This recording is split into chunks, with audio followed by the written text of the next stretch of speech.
दोस्तों, कभी कभी प्यार अधूरा नहीं होता, बस देर से आता है। और उस देरी की कीमत इतनी बड़ी होती है कि इंसान पूरी ज़िंदगी पछतावे में जीता है। एक कहानी है अविनाश की, एक ऐसे लड़के की जिसने सच्चा प्यार किया, मगर वक्त और गरीबी उसकी सबसे बड़ी दुश्मन बन गई।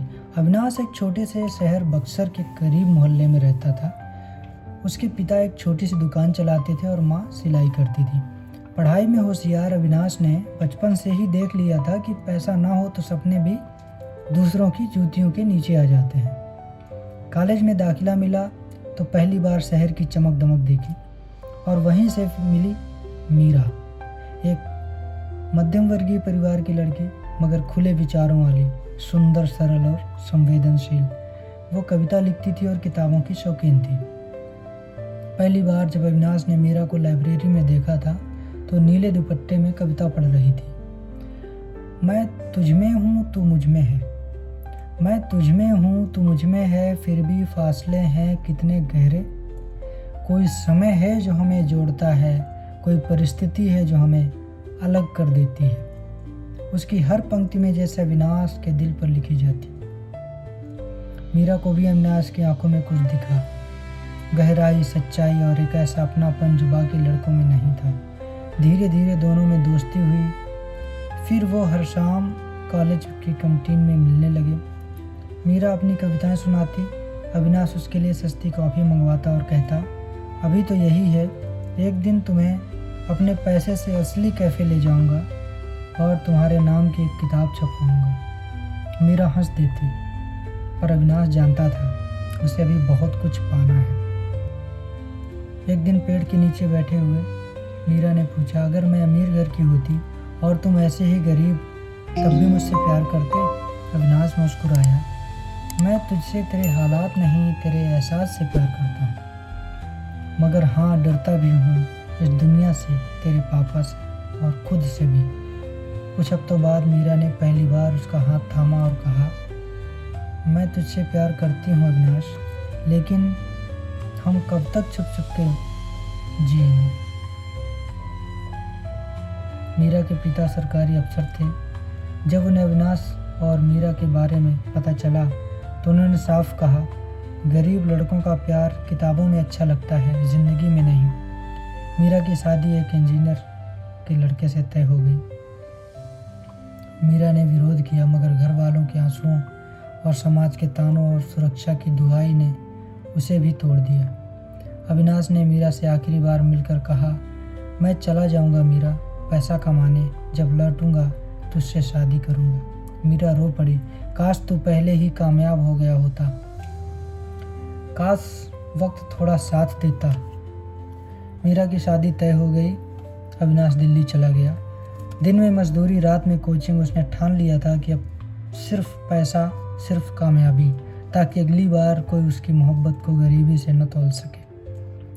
6 साल बाद अविनाश एक सफल बिजनेसमैन था।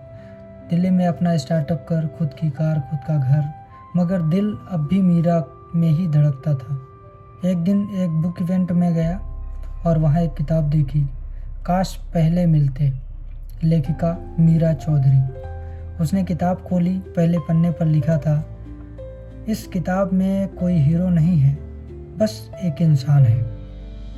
इस किताब में कोई हीरो नहीं है, बस एक इंसान है जिसने मोहब्बत को गरीबी से बड़ा समझा, मगर मैं उसे खो बैठी। वो वहीं रुक गया, बैठकर किताब पढ़ता रहा, हर पंक्ति में खुद को सामना करता रहा।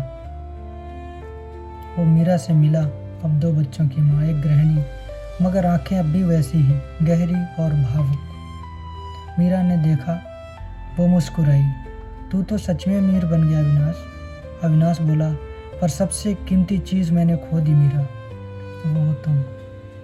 मीरा की आंखें भर आई, काश तू थोड़ा जल्दी मिल गया होता, काश ये दुनिया मोहब्बत को भी पहचानती, काश।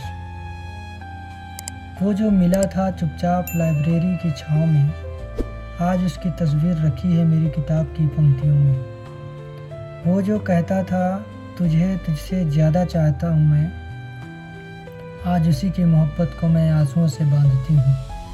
काश वो वक्त रुक जाता, काश वो हालात झुक जाते, काश मोहब्बत की कीमत सिर्फ पैसा नहीं होता, तो मैं आज भी उसी की होती।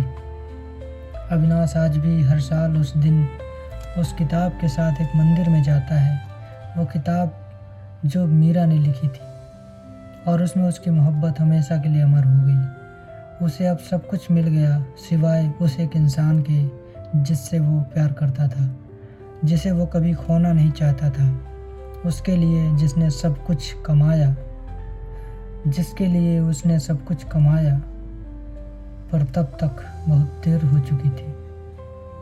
प्यार अगर सच्चा हो तो वक्त और हालात उसका रास्ता नहीं रोक सकते, मगर वक्त पर मिलने वाला प्यार ही साथ निभा पाता है। जो देरी से आता है वो अक्सर सिर्फ किताबों में रह जाता है। दोस्तों, एक कहानी आपको कैसी लगी हमें ज़रूर बताइए। अगर कुछ आपको कहीं पर कमी समझ में आ रही है तो भी हमें सलाह दीजिए, और अगर कुछ अच्छा लग रहा है तो हमारा उत्साहवर्धन कीजिए, और अगली कहानी में हम और बेहतर परिणाम के साथ आपके सामने होंगे। शुक्रिया।